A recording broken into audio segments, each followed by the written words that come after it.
भगवान श्री नारायण मथुरा मंडल में वसुदेव जी के पुत्र बनकर के प्रकट हुए। एष नारायण श्रीमान क्षीरार्णव निकेतन नागपर्यंकमुत्सृज्य ह्यागतो मथुरां पुरीम्। एष नारायण श्रीमान, जो भगवान नारायण श्रीमान है। श्रीमान माने श्री के पति हैं, श्रियः पति हैं वे भगवान। नागपर्यंकमुत्सृज्य, अपने नागपर्यंक को, अपनी शेष की शैया को छोड़कर ह्यागतो मथुरां पुरीम्, मथुरापुरी में कृष्ण के रूप में आए। सैया को छोड़ करके आए। पराशर महर्षि ने यह नहीं कहा कि बैकुंठ छोड़ करके आए, ये नहीं कहा कि अपने बैकुंठ के महामणि मंडप को छोड़ करके आए। पराशर महर्षि कहते हैं कि नाग पर्यंकमुत्सृज्य, अपनी नाग पर्यंक को, अपनी शेष शैया को छोड़कर भगवान मथुरा में आए। इसका मतलब बोले अपने भक्तों के लिए भगवान ने अपने सुख को, अपने बिस्तर को, अपने शयन को भी त्याग दिया। ये तात्पर्य। व्यक्ति सबके लिए त्याग करता है, वस्तु दे देता है, पदार्थ दे देता है, काम कर देता है, लेकिन जब उसके अपने नींद की और शयन की स्थिति रहती है बोले उसका त्याग नहीं करता है। बोले चैन से सो तो लेने दो हमको।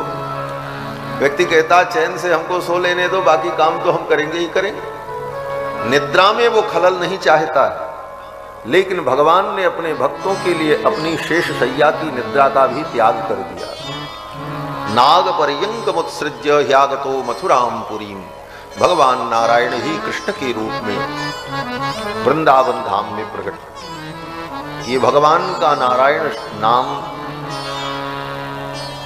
बड़ा अद्भुत नाम है। भगवान के नाम अनंत हैं। नामान्यनंतानि हरेः गुण योग वराणि किम।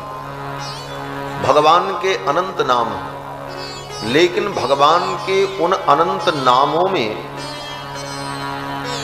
जितने नाम हैं उन सब का दूसरा दूसरा अर्थ भी संभव हो जाता है। जैसे कृष्ण, तो कृष्ण भगवान का नाम है, लेकिन कृष्ण का जो शाब्दिक अर्थ है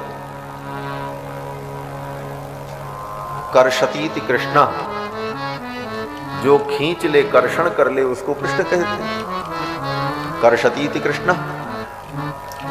तो यह व्युत्पत्ति लभ्य अर्थ अन्य के पक्ष में भी हो सकता है। इसी प्रकार जितने नाम हैं, वसुदेव के पुत्र वासुदेव, तो वासुदेव भगवान कृष्ण भी हैं और वासुदेव बलराम जी भी के, क्योंकि वसुदेव के पुत्र। भगवान का राम नाम, बोले राम का मतलब जो सबको आनंद प्रदान करे उसको कहते हैं राम। तो यह अर्थ अन्य देवताओं में या अन्यत्र कहीं भी व्यक्ति अपनी बुद्धि से घटित कर सकता है, उसका अर्थ अपने इष्ट से जोड़ सकता है। परंतु नारायण शब्द एक ऐसा भगवान का नाम है जिसका अर्थ केवल लक्ष्मीपति नारायण ही होता है, दूसरा अर्थ। इसीलिए हमारे आचार्य कहते हैं कि नारायणत्वयि न मृष्यति वैदिकः कः। कौन ऐसा वेद का विद्वान होगा, शास्त्रज्ञ होगा, जो नारायण शब्द सुनने मात्र से आपके अर्थ को ग्रहण न करे। क्योंकि नारायण शब्द पर एक बड़े अच्छे विद्वान हुए, उन्होंने विचार किया कि हमारे इष्ट भगवान रुद्र हैं। तो विष्णु सहस्त्र नाम के एक एक नामों का अर्थ भगवान रुद्र के पक्ष में सिद्ध कर दिया व्याकरण व्युत्पत्ति के बल पर, और सिद्ध हो जाता है। लेकिन जब नारायण नाम आया विष्णु सहस्त्र नाम में, तो वहां कोई भी व्याकरण कोई भी नियम लागू नहीं हुआ। वहीं आकर के उनकी कलम रुक गई। फिर उन्होंने लिखा कि संपूर्ण विष्णु सहस्त्र नाम के शब्दों का, नामों का अपने इष्ट देवता के पक्ष में मैंने अर्थ तो कर लिया, लेकिन नारायण नाम में आकर के जो ण है, नारायण में जो ण है, णत्वम बाधते, इस णत्व ने हमको रोक दिया। नारायण का अर्थ किसी के पक्ष में नहीं हो पाया। नारायण का अर्थ तो केवल भगवान होता है। कारण अगर नारायण किसी की संज्ञा मानोगे तब नारायण शब्द व्याकरण से बनेगा, और अगर संज्ञा नहीं मानोगे तब नारायण बनेगा, नारायण नहीं होगा, ण नहीं बनेगा। तो आकर के वहां पर उनकी कलम रुक गई और उन्होंने लिखा णत्वम बाधते। और हमारे स्त्री संप्रदाय के एक महान आचार्य हुए, उन्होंने तो इस पर एक ग्रंथ ही लिखा है, णत्व तत्व विमर्श। ये णत्व तत्व क्या है, इस पर बड़ा भारी विमर्श किया।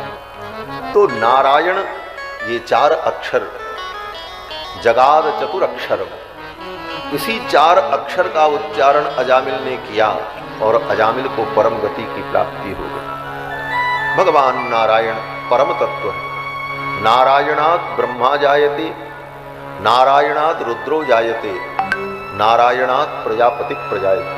नारायण से ही ब्रह्मा उत्पन्न होते हैं, नारायण से ही रुद्र उत्पन्न होते हैं, नारायण से ही प्रजापति उत्पन्न होते हैं, नारायण से ही 12 आदित्य की उत्पत्ति होती है। नारायणात् द्वादशादित्या रुद्रा बसवः, सर्वाणि छंदांसि नारायणादेव समुत्पद्यन्ते। भगवान नारायण से ही सबका प्रादुर्भाव है और सबके मूल भगवान नारायण है।